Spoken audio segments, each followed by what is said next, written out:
ถ้าจะพูดถึงพระบาทสมเด็จพระจุลจอมเกล้าเจ้าอยู่หัวรัชกาลที่ 5ในสายตาของชาวต่างชาติเฮนรี่นอร์แมนนักจัดระเบียบโลกชาวตะวันตกเคยทำนายสถานะและค่านิยมของราชอาณาจักรสยามไว้ในเอกสารที่ตีพิมพ์ออกสู่สาธารณะในปีค.ศ. 1895ต้นรัชสมัยของรัชกาลที่ 5ราชอาณาจักรสยามซึ่งปกครองโดยกษัตริย์มาตั้งแต่ต้นเป็นเวลานับพันปีมีความเป็นชาตินักรบผู้รวบรวมบ้านเมืองจนเป็นปึกแผ่นภายหลังสงครามนับครั้งไม่ถ้วนกับประเทศเพื่อนบ้านแม้ว่าจะต้องเผชิญหน้ากับชาวตะวันตกผู้เจริญมากยิ่งกว่าและมีแสนยานุภาพก้าวล้ำกว่าจนเทียบไม่ติดแต่สยาม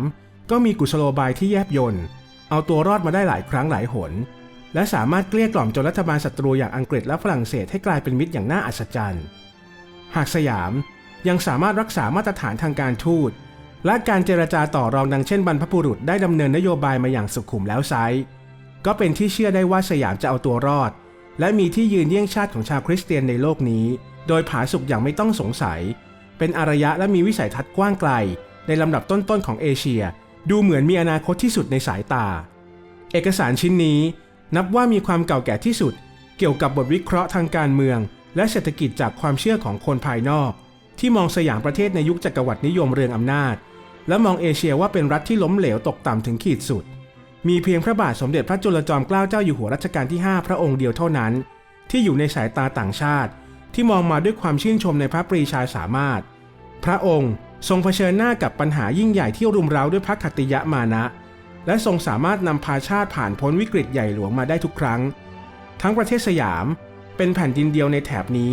ที่ยังคงความเป็นเอกราชและความเป็นปึกแผ่นไว้ได้อย่างเหนียวแน่นต้นศตวรรษที่ 20พระองค์ยังทรงได้รับการจัดให้เป็นหนึ่งในผู้นำ16ชาติผู้จะชี้นำโลกอีกด้วยทรงประทับพระที่นั่งหมายเลข 6กล่าวถึงความเจริญของสยามในยุคนั้นพระมหากษัตริย์แห่งสยามทรงภูมิความรู้ในทางสากลทัดเทียมอารยประเทศมาตั้งแต่ต้นราชวงศ์จักรีในรัชสมัยพระจอมเกล้าเจ้าอยู่หัวรัชกาลที่ 4พระองค์ทรงคำนวณเวลาการเกิดสุริยุปราคาที่ตำบลว่ากอได้อย่างแม่นยำรวดเร็วกว่านักดาราศาสตร์ต่างชาติทรงสถาปนาเวลามาตรฐานสากลโดยการคำนวณจากตำแหน่งที่ตั้งทางภูมิศาสตร์ในประเทศสยามเรียกว่า Bangkok Mean Time เป็นชาติแรกในโลกซึ่งเป็นเวลาที่เร็วกว่าตำบลกรีนิชประเทศอังกฤษ6ชั่วโมง42นาทีพระองค์ทรงคำนวณเวลาตามหลักสากลได้อย่างแม่นยำก่อนการประกาศเวลามาตรฐานโลกของอังกฤษเป็นเวลานานถึง23ปีทั้งยังมีหอนาฬิกาที่สร้างขึ้นก่อนบิ๊กแบงของอังกฤษถึง2ปีด้วยนอกจากนี้ทั้งในรัชสมัยรัชกาลที่ 4และรัชกาลที่ 5ได้มีการนำชาวต่างชาติเข้ามาทำกิจการงานต่างๆมากมายแทบทุกสาขาคนไทยจึงได้เรียนรู้วิทยาการต่างๆจากโลกตะวันตกและนำมาปรับใช้กับสยามประเทศจนมีความรุ่งเรืองเป็นอย่างมาก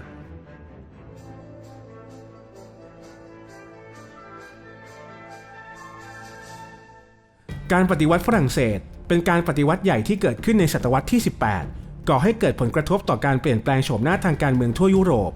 โดยมีสาเหตุทางด้านการคลังเป็นพื้นฐานฝรั่งเศสในยามนั้นมีความตกต่ำทางเศรษฐกิจถึงขีดสุดถึงขั้นต้องยิงช้างสยามกลางสวนสัตว์ปารีสอันเป็นเครื่องราชบรรณาการจากพระจอมเกล้าเจ้าอยู่หัวรัชกาลที่ 4นำไปขายที่ร้านขายเนื้อในยุคข้าวยากหมากแพงเพื่อแลกกับเงินจากนายทุนการปฏิวัติครั้งนี้ก่อการโดยกลุ่มชนชั้นกลางที่ต้องการมีส่วนร่วมในการปกครองโดยล้มล้างการปกครองในระบอบสมบูรณาญาสิทธิราชย์มาสู่อำนาจอธิปไตยของประชาชนอำนาจและฐานันดรของพระมหากษัตริย์อภิสิทธิชนและนักบวชในศาสนาถูกโค่นล้มลงอย่างฉับพลันหลังการปฏิวัติฝรั่งเศสเริ่มเคลื่อนไหวเรื่องการล่าอาณานิคมการล่าอาณานิคมหรือลัทธิจักรวรรดินิยมคือนโยบายขยายอำนาจในการเข้าควบคุมหรือมีอำนาจบังคับบัญชาเหนือดินแดนต่างชาติเพื่อการได้มาและรักษาจักรวรรดิให้ดำรงอยู่ต่อไปได้ทั้งจากการขยายอำนาจเข้ายึดครองดินแดนโดยตรงและจากการเข้าคุมอำนาจทางอ้อมในด้านการเมืองและทางเศรษฐกิจของประเทศอื่นๆในยุคนั้นอาเซียนถูกขนานนามว่าเป็นแผ่นดินทองคำหรือสุวรรณภูมิอันครอบคลุมขอบเขตดินแดนทั้งหมดของลุ่มแม่น้ำโขงลงไปจนถึงพม่าตอนล่างสยามคาบสมุทรมาลายูเมื่อการเดินทางโดยเรือขนาดใหญ่พัฒนาขึ้นชาติมหาอำนาจต้องการครอบครองความมั่งคั่งและชัยภูมิอันเป็นเลิศของสุวรรณภูมิไว้เสียเองมหาอำนาจทางตะวันตกได้ประกาศตนว่า จะแสวงหาผลกำไรกับชาติอาเซียนซึ่งเพื่อนำความมั่งคั่งมาสู่ตนอันประกอบด้วยเหตุผลที่ว่า 1. อาเซียนเป็นแหล่งวัตถุดิบและทรัพยากรชั้นดีสำหรับโรงงานอุตสาหกรรมในยุโรป 2. เป็นตลาดการค้าขนาดใหญ่ในการระบายสินค้าจากโรงงานอุตสาหกรรมตะวันตกเพราะเอเชียมีกำลังซื้อมหาศาล 3. เป็นย่านการค้าเก่าแก่เชื่อมโยงเส้นทางสายไหมบนชุมทางเศรษฐกิจอันมั่งคั่งที่เชื่อมยุโรปเข้ากับเอเชีย 4. เป็นเส้นทางบกสายใหม่เข้าสู่จีนแทนการเดินเรือไปค้าขายในอดีต 5. เป็นโอกาสขยายอำนาจและอิทธิพลทางการค้าและการเมืองโดยไม่ต้องเผชิญหน้ากับชาติมหาอำนาจในสมรภูมิยุโรปเช่นในอดีต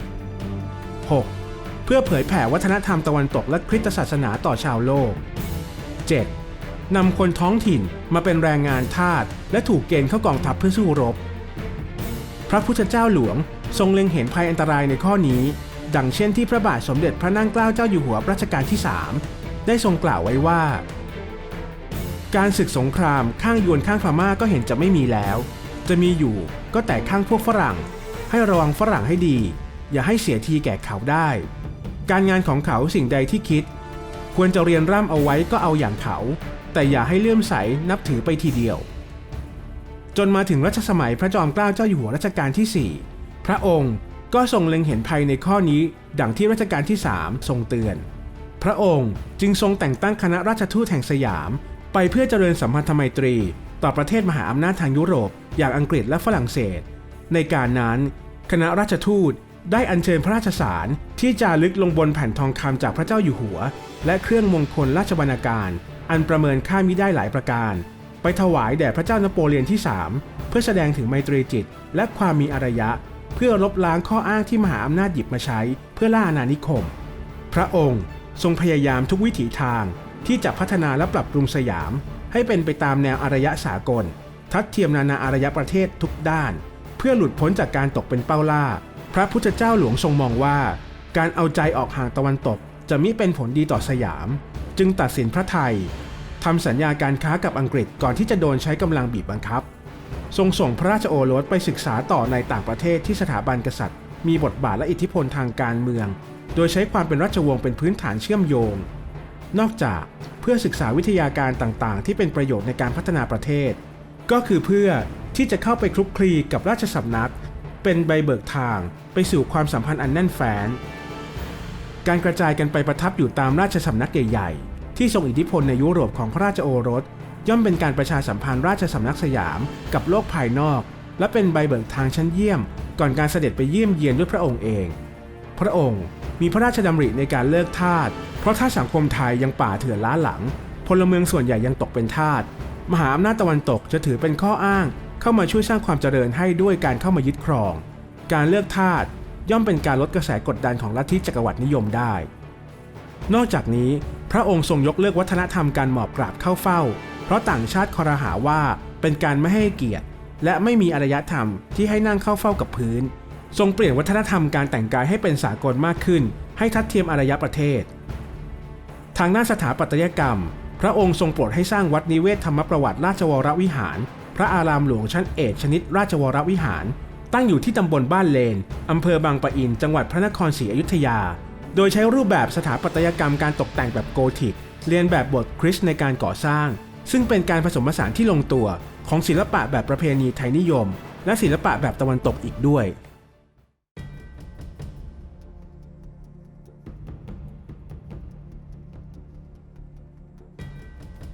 ในขณะที่ประเทศฝรั่งเศสกำลังหาวิธีเขมือบดินแดนสยามได้เกิดเหตุการณ์สำคัญอันนำไปสู่เหตุการณ์รศ112เหตุการณ์นี้เกี่ยวข้องกับพระยอดเมืองขวางหนึ่งในวีรบุรุษสยามที่อาจหารต่อสู้อำนาจของฝรั่งเศสและเมอร์เซียออกุสปาวี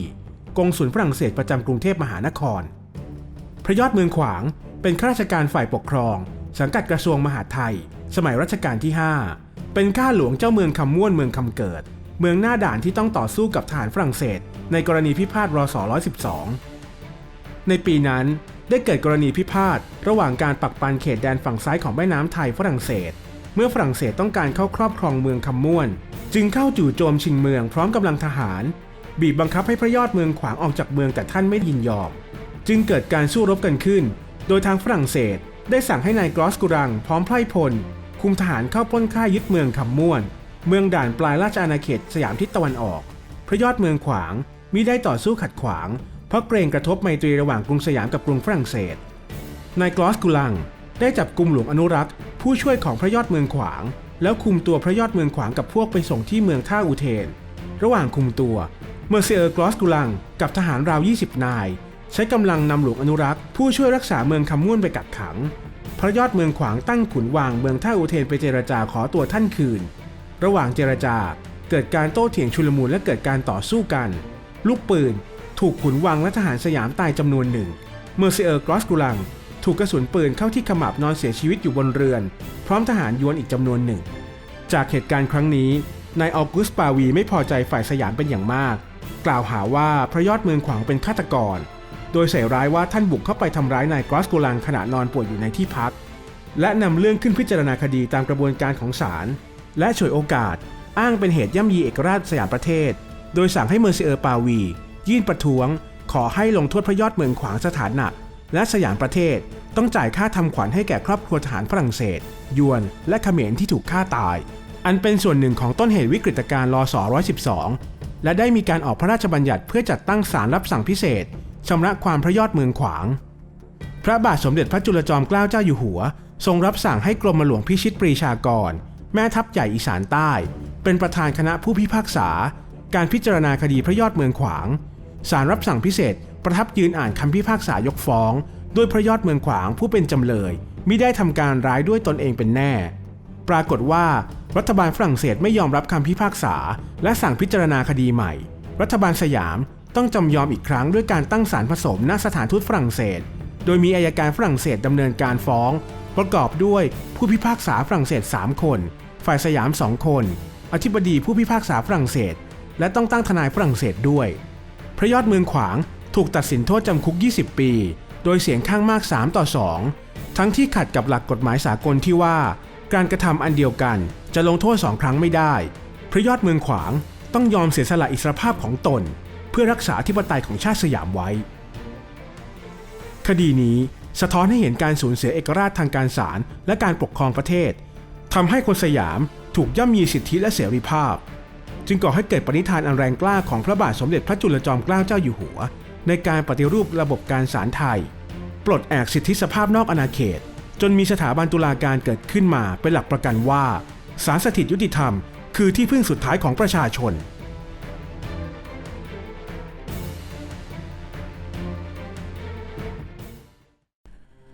ในช่วงเวลาหน้าสิวหน้าขวานของเมืองสยามนี้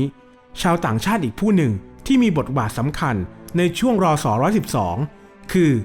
กุสตาฟองรีองอิปอลิตลอแหล่งชักแมงหรือนิยมเรียกว่าโลรังยักษ์มินโลรังยักษ์มินได้เดินทางเข้าเฝ้าพระบาทสมเด็จพระจุลจอมเกล้าเจ้าอยู่หัวเพื่อรับราชการเมื่อร.ศ. 111ในฐานะที่ปรึกษาราชการแผ่นดินทั่วไปและอัครราชทูตผู้มีอำนาจเต็มประจำกระทรวงการต่างประเทศเนื่องจากขณะนั้นกำลังมีข้อพิพาทกับฝรั่งเศสในเรื่องดินแดนเมืองขึ้นโลรังยักษ์มินจึงเข้ามามีบทบาทแก้ปัญหาสำคัญที่รัฐบาลสยามต้องปรับปรุงแก้ไขส่วนสำคัญที่เกี่ยวข้องกับวิกฤตการณ์ร.ศ. 112ได้แก่ 1. ปรับปรุงการศาลยุติธรรมริเริ่มการศึกษาและโรงเรียนกฎหมายในประเทศให้เป็นที่เชื่อถือของต่างชาติเพราะขณะนั้นอังกฤษและฝรั่งเศสเริ่มเข้ามาตั้งศาลกงสุลและไม่ยอมอยู่ใต้กฎหมายประเทศสยามเพราะถือว่าไม่มีระเบียบแบบแผนรัดกุมการจะยุบศาลกงสุลสยามประเทศต้องมีระบบกฎหมายที่เป็นสากลก่อน 2. ปรับปรุงการปกครองบ้านเมืองให้ทัดเทียมกับอารยประเทศมีการร่างรัฐธรรมนูญแบ่งแยกกระทรวงทบวงกรมและตั้งสภารัฐมนตรีขึ้นเป็นครั้งแรก 3. ปรับปรุงปัญหาด้านการต่างประเทศในการช่วยเจรจากับรัฐบาลฝรั่งเศสในช่วงวิกฤตการณ์ร.ศ. 112ทำให้สยามเสียเปรียบต่างชาติน้อยที่สุดและช่วยรักษาเอกราชของชาติไว้ได้อย่างปลอดภัยที่สำคัญโรรังยักษ์มินเป็นผู้ถวายโครงการในการเสด็จเยือนประเทศต่างๆทั้งในยุโรปและประเทศใกล้เคียงเพื่อเป็นการเชื่อมสัมพันธไมตรีกับนานาประเทศศึกษากิจการบ้านเมืองเพื่อปรับปรุงประเทศและประการสำคัญเพื่อให้ประเทศต่างๆได้รู้จักและสนับสนุนสยามในด้านเรียกร้องดินแดนให้หลุดพ้นจากการคุกคามของฝรั่งเศสด้วยคุณงามความดีที่มีต่อประเทศชาติพระบาทสมเด็จพระจุลจอมเกล้าเจ้าอยู่หัว จึงทรงพระราชกรุณาโปรดเกล้าพระราชทานสัญญาบัตรให้โลลองยักษ์มินเป็นเจ้าพระยาอภัยราชาสยามานุกูลกิจนับเป็นครั้งแรกในสมัยกรุงรัตนโกสินทร์ที่มีพระบรมราชโองการโปรดเกล้าแต่งตั้งฝรั่งเป็นเจ้าพระยาเทียบชั้นเสนาบดีในระหว่างที่พระบาทสมเด็จพระจุลจอมเกล้าเจ้าอยู่หัวเสด็จเยือนยุโรปโลลังยักษ์มินยังได้รับความไว้วางพระราชหฤทัยให้เป็นที่ปรึกษาราชการแผ่นดินร่วมกับพระบรมวงศานุวงศ์ด้วยในขณะที่ฝรั่งเศสพยายามใช้เล่ห์ทางการทูตและกำลังทหารบีบบังคับพื้นที่ฝั่งซ้ายของแม่น้ำโขงได้เกิดเหตุการณ์ปะทะกันระหว่างทหารของประเทศสยามกับทหารฝรั่งเศสรวมถึงกรณีพิพาทพระยอดเมืองขวางอันเป็นข้ออ้างที่ฝรั่งเศสนำเรือรบ1 ลำเข้าสู่สยามประเทศเพื่อคุ้มครองคนฝรั่งเศสและด้วยความย่ามใจจึงส่งเรือรบอีก2 ลำเข้ามาสมทบในราชอาณาจักรในช่วงค่ำของวันที่13 กรกฎาคม 2436เรือรบฝรั่งเศส2 ลำได้แล่นผ่านสันดอนปากแม่น้ำเจ้าพระยาและฝ่าแนวป้องกันของป้อมพระจุลจอมเกล้าจังหวัดสมุทรปราการเข้ามาจอดที่หน้าสถานทูตฝรั่งเศสในกรุงเทพเพื่อสมทบกับเรือรบฝรั่งเศสที่จอดอยู่1 ลำรวมเป็น3 ลำในลักษณะข่มขู่ว่าจะจมเรือพระที่นั่งมหาจักรีที่จอดอยู่ในแม่น้ำเจ้าพระยาและจะระดมยิงพระบรมมหาราชวัง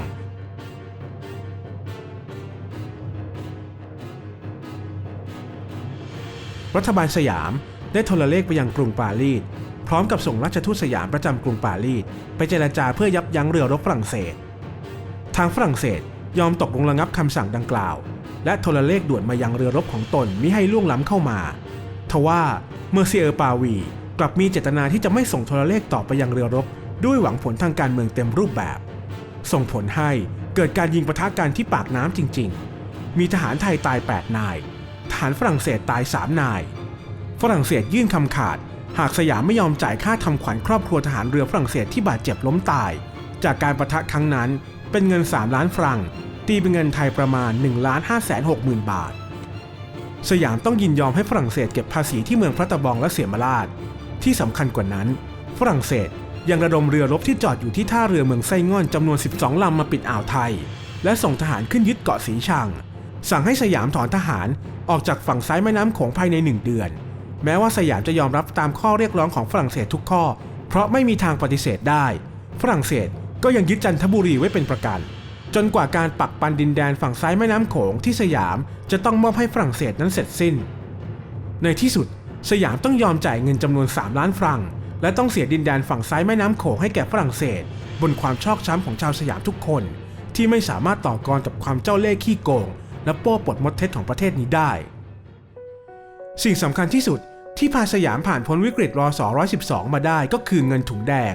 ที่ใช้จ่ายค่าปรับ3 ล้านฟรังให้รัฐบาลฝรั่งเศสเพื่อกู้ชาติจุดเริ่มต้นของเงินถุงแดงอยู่ในรัชสมัยของรัชกาลที่2ในขณะที่รัชกาลที่3ยังทรงเป็นพระเจ้าลูกยาเธอกรมหมื่นเจษฎาบดินทร์ทรงมีความชำนาญการค้าขายเป็นอย่างมากด้วยการสร้างเรือสำเภาหลวงและเรือสำเภาส่วนพระองค์ส่งของไปค้าขายกับเมืองจีนจนร่ำรวยถึงขั้นที่พระราชบิดาทรงเรียกว่าเจ้าสัวกำไรที่ค้าขายได้พระองค์จะนำมาสะสมใส่ถุงแดงแยกไว้เป็นถุงละ10 ชั่งตีตราปิดปากถุงเก็บไว้ในหีบกำปั่นข้างแท่นพระบรรทมทรงรับสั่งว่าส่วนหนึ่งให้เก็บไว้เพื่อเป็นทุนสำหรับสร้างและทำนุบำรุงวัดวาอารามต่างๆทั้งในและนอกพระนครอีกส่วนหนึ่งยกให้แผ่นดินเก็บรักษาไว้ใช้ในยามจำเป็นเงินถุงแดงนี้มีจำนวนมากถึง 30,000 ชั่งหรือ 2,500,000 ฟรังโดยเก็บเป็นสกุลเงินเหรียญทองรูปนกของเม็กซิกันซึ่งใช้เป็นเงินตราต่างประเทศที่เป็นตัวกลางซื้อขายแลกเปลี่ยนสินค้าในสยามประเทศมีบทนิพนธ์ได้กล่าวไว้ว่าฝรั่งเศสไม่ต้องการให้ไทยจ่ายค่าเสียหายเป็นธนบัตรหากว่าต้องการเป็นเงินกริ่งๆคราวนี้ก็ต้องเทถุงกันหมดเงินถุงแดงข้างพระที่พระเจ้าอยู่หัวรัชกาลที่3ทรงเก็บไว้ด้วยพระราชดำรัสเอาไว้ไถ่บ้านไถ่เมืองก็ได้ใช้จริงคราวนี้ผู้ใหญ่เล่าว่าเจ้านายในพระราชวังเอาเงินถวายกันจนเกลี้ยงใส่ถุงขนออกจากในวังทางประตูต้นสนไปลงเรือทางท่าราชวรดิตกันทั้งกลางคืนกลางวันทั้งที่รวบรวมเงินถุงแดงมาจนหมดสยามก็ยังมีเงินไม่ครบตามค่าปรับที่ฝรั่งเศสเรียกร้องพระบรมวงศานุวงศ์เจ้านายและข้าราชการชั้นผู้ใหญ่ต่างต้องรวบรวมทรัพย์สินปลดเครื่องประดับอันมีค่าเพชรนินจินดาและเครื่องแต่งกายของตนเองออกมาขายเพื่อขอซื้อชาติคืน ความมากมายของเงินค่าปรับในครั้งนั้นบันทึกของเมอร์ซิเออร์ปาวี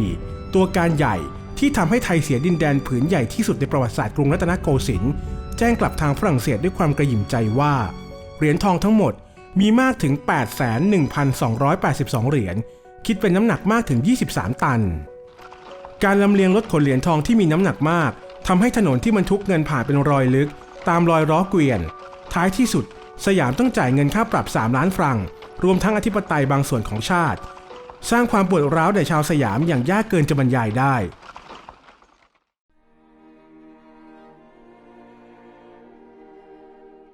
เหตุการณ์วิกฤตใหญ่หลวงของชาติครั้งนี้สร้างบาดแผลและความเจ็บช้ำน้ำใจให้กับชาวสยามทั่วทุกหย่อมย่าพระเจ้าบรมวงศ์เธอกรมหลวงชุมพรเขตอุดมศักดิ์พระราชโอรสในสมเด็จพระพุทธเจ้าหลวงถึงกับทรงสักคำว่ารศ112ตราดไว้บนพระอุระและทรงประพันธ์เพลงท่อนหนึ่งไว้ในเพลงทหารเรือชื่อเพลงดอกประดู่ว่าพวกเราจงรู้เจ็บแล้วต้องจำเพื่อเป็นการเตือนพระหทัยถึงความเจ็บปวดจากการถูกต่างชาติย่ำยีอธิปไตยของชาติ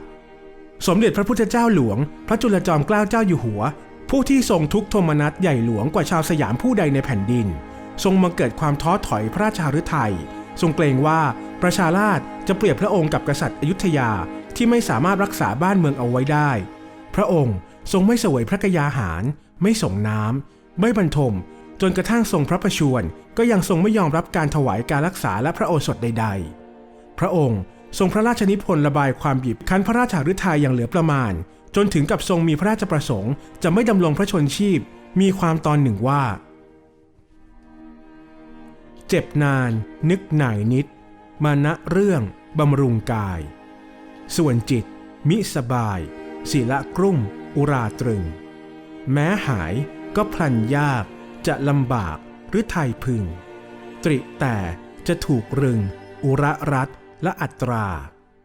กลัวเป็นทวิราชบตริป้องอยุธยาเสียเมืองจึงนินทาบละเว้นหรือวางวายคิดใดจะเกี่ยงแก้ก็บ่พบซึ่งเงื่อนสายศพหน้ามนุษย์อายจึงจะอุดและเลยศูนย์เมื่อพระน้องยาเธอสมเด็จกรมพระยาดำรงราชานุภาพเห็นดังนั้นจึงมีพระนิพนธ์ตอบเพื่อให้กำลังพระราชฤทัยให้พระเจ้าอยู่หัวทรงคลายใจจากความทุกข์กังวลทั้งปวงความตอนหนึ่งว่าขอตายให้ตาหลับด้วยชื่อนับว่าชายชาญเกิดมาประสบพานธุระได้บำเพ็ญธรรมด้วยเดชะบุญญาพินิหารแห่งคำสัตว์ข้าจงได้สำฤทธิ์ดังมโนหมายขอจงวราพาสบรมนาถเร่งเคลื่อนคลายพระจิตพระวรกายจงผ่องพ้นที่หม่นหมองขอจงสำเร็จราชะประสงค์ที่ทรงปองปกข้าฝ่าละอองพระบาทให้สามัคคีขอเหตุที่ขุนขัดจะวิบัติเพราะขันตีจงคลายเหมือนหลายปีจะลืมเลิกละลายศูนย์ขอจงพระชนมายุสถาวรภูลเพิ่มเกียรติอนุกูลสยามรัฐพิพัฒน์ผล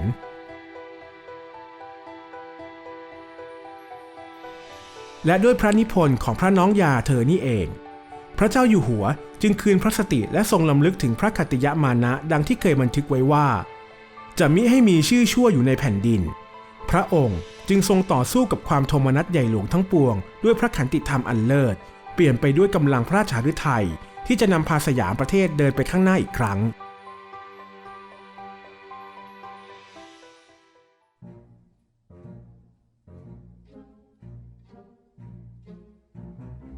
หลังจากที่สมเด็จพระพุทธเจ้าหลวงทรงคลายจากความทุกโศกจากการเสียดินแดนในวิกฤตการณ์รศ112พระองค์ทรงมีขัตติยมานะอย่างแรงกล้าที่จะต่อสู้เพื่อสร้างความมั่นคงให้แผ่นดินสยามที่ยังเหลืออยู่ในทันทีเพื่อมิให้ใครมาคดโกงตีกินเอาได้ง่ายๆอีกพระพุทธเจ้าหลวงทรงเล็งเห็นว่าต้องแก้ปัญหาการเมืองด้วยการเมือง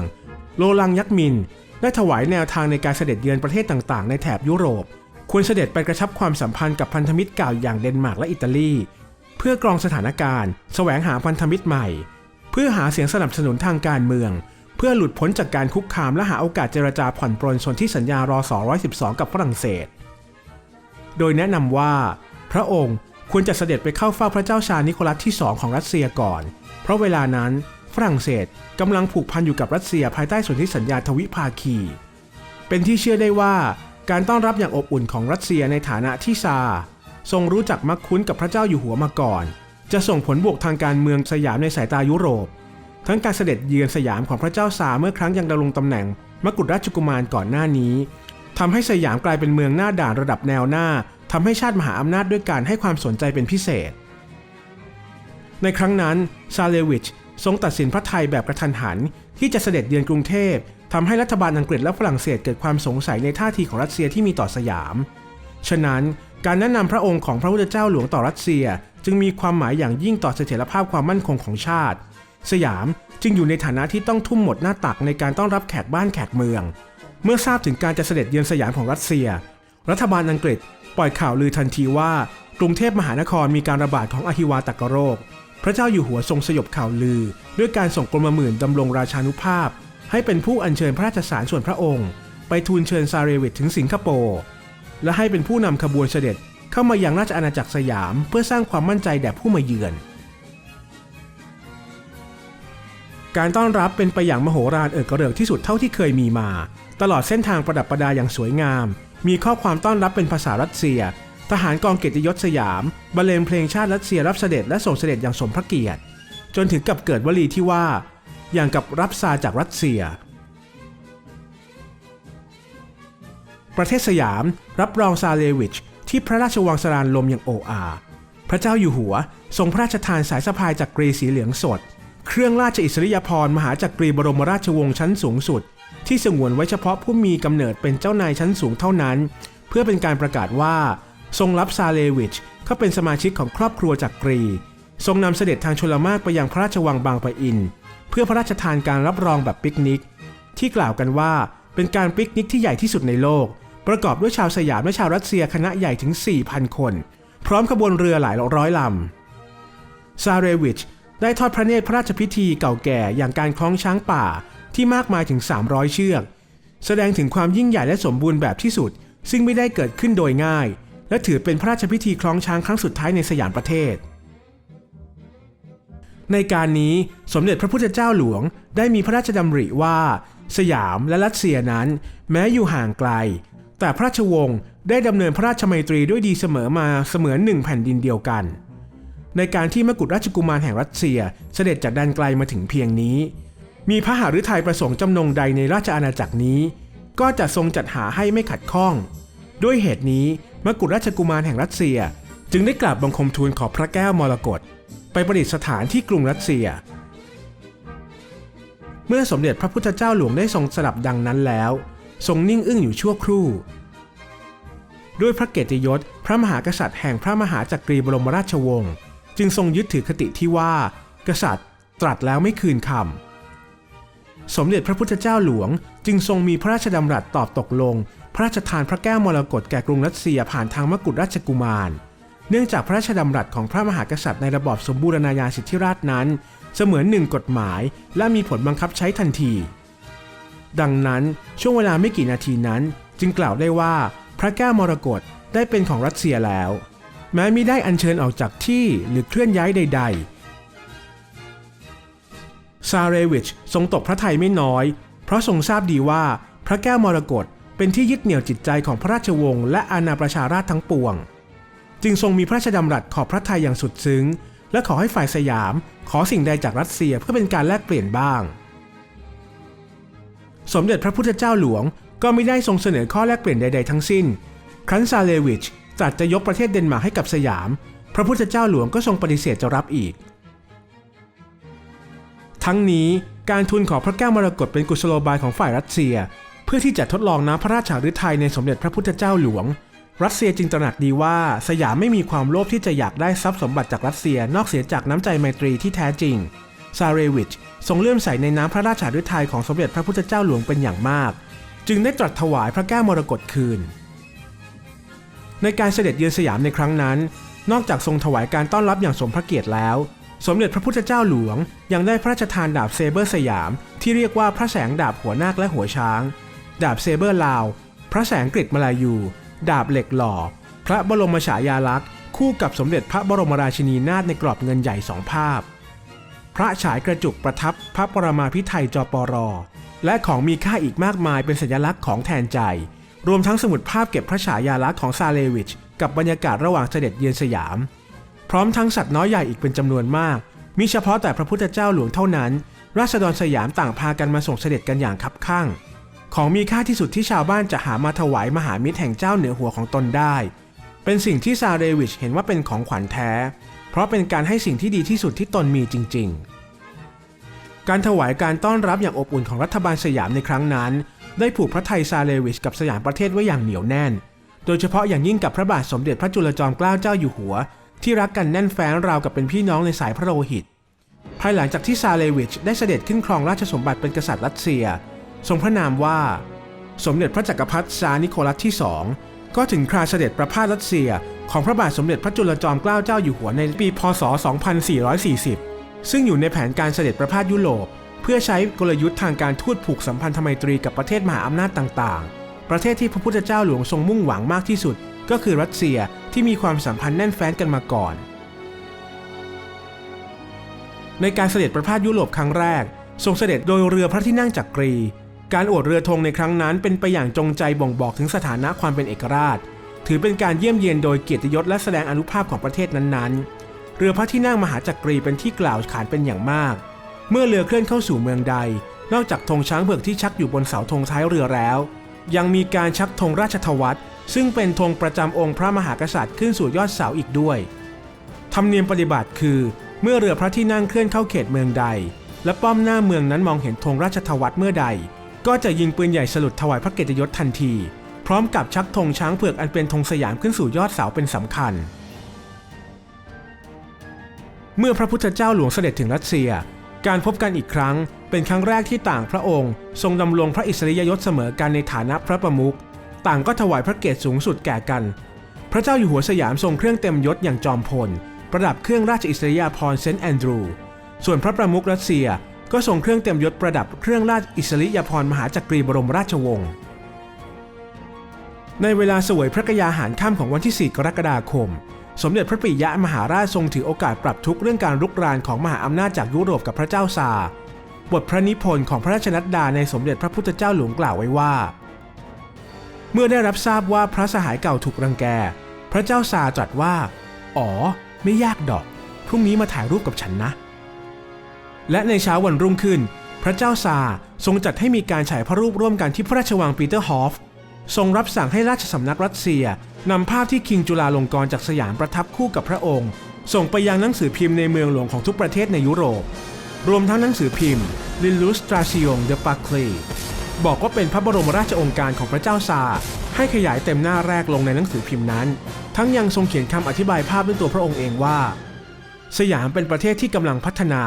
หาใช่ประเทศล้าหลังซึ่งมหาประเทศจะอาศัยเป็นมูลเหตุเข้ายึดครองมิได้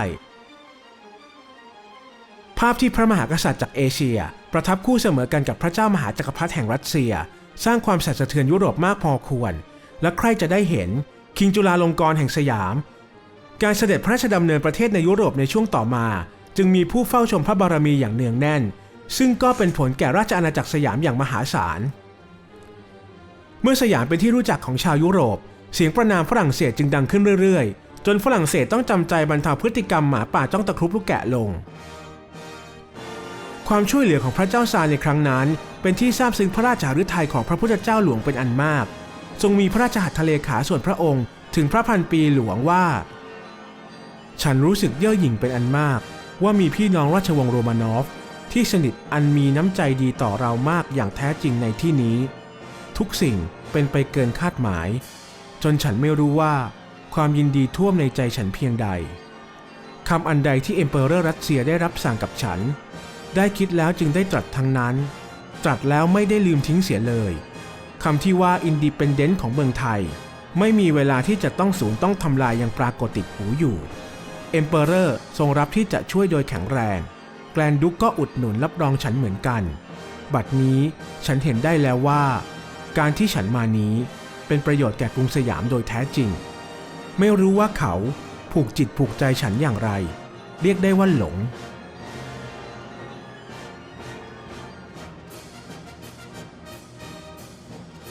ด้วยความช่วยเหลือของมหามิตรรัสเซียและการถูกลอบสังหารของจูแฟรี่นายกรัฐมนตรีของฝรั่งเศสหัวหอกและตัวตั้งตัวตีคนแรกในการกำหนดนโยบายหลักในการล่าอาณานิคมของจักรวรรดินิยมฝรั่งเศสอันกระทบต่อเสถียรภาพความมั่นคงและการรักษาอธิปไตยของสยามตลอดรัชสมัยของพระพุทธเจ้าหลวง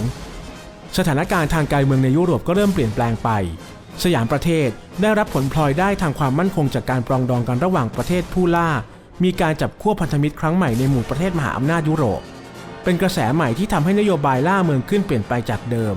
หันมาประสานผลประโยชน์ร่วมกันเพื่อหลีกเลี่ยงการขัดผลประโยชน์และความขัดแย้งซึ่งอาจจะก่อให้เกิดสงครามอันไม่พึงปรารถนา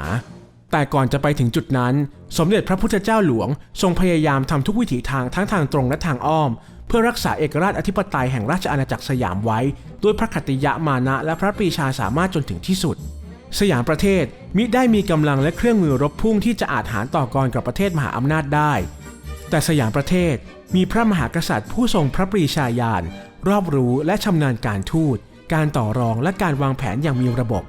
ประกอบกับการที่พระองค์ทรงมีมหาอำนาจอย่างพระเจ้าซาร์เป็นมหามิตรที่ผูกพันรักกันแน่นแฟ้นคอยช่วยเหลือ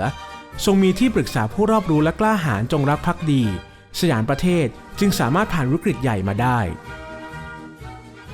พระยอดเมืองขวางถูกจำคุกอยู่4 ปี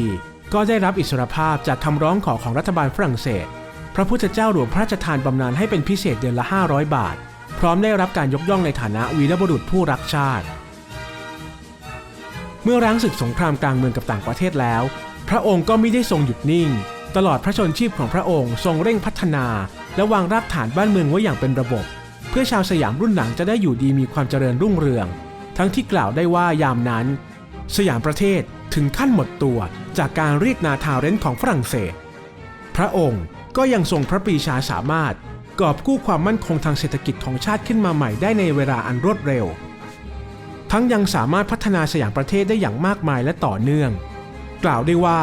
พระองค์ทรงเป็นพระมหากษัตริย์ผู้ทรงสละซึ่งความสุขส่วนพระองค์ตรากตามพระวรกายทำทุกอย่างเพื่อประโยชน์สุขของอาณาประชาราษฎร์ชาวสยามโดยแท้พระบาทสมเด็จพระจุลจอมเกล้าเจ้าอยู่หัวรัชกาลที่5แห่งบรมราชจักรีวงศ์ทรงครองสิริราชสมบัติเป็นเวลา42 ปีพระองค์เสด็จสู่สวรรคตเมื่อวันที่23 ตุลาคมพ.ศ. 2453นับเป็น42 ปีแห่งการบุกเบิกไปสู่ความเจริญรุ่งเรืองตั้งแต่เวลานั้นจนมาถึงวันนี้โดยแท้เนื่องจากพระองค์ทรงเป็นที่รักใคร่อย่างล้นเหลือของพระสงฆ์นิกรทั้งชาวสยามและชาวต่างประเทศพระองค์จึงได้รับการถวายพระราชสมัญญานามว่าสมเด็จพระปิยมหาราชซึ่งมีความหมายว่าพระมหากษัตริย์ที่ทรงเป็นที่รักยิ่งของปวงชนด้วยสำนึกในพระมหากรุณาธิคุณรัฐบาลจึงประกาศให้วันที่23 ตุลาคมเป็นวันปิยมหาราชปวงข้าพระพุทธเจ้าข้าแผ่นดินสยามขอน้อมรำลึกในพระมหากรุณาธิคุณอย่างหาที่สุดมิได้และจัดเทิดทูนจดจำไว้มิรู้ลืม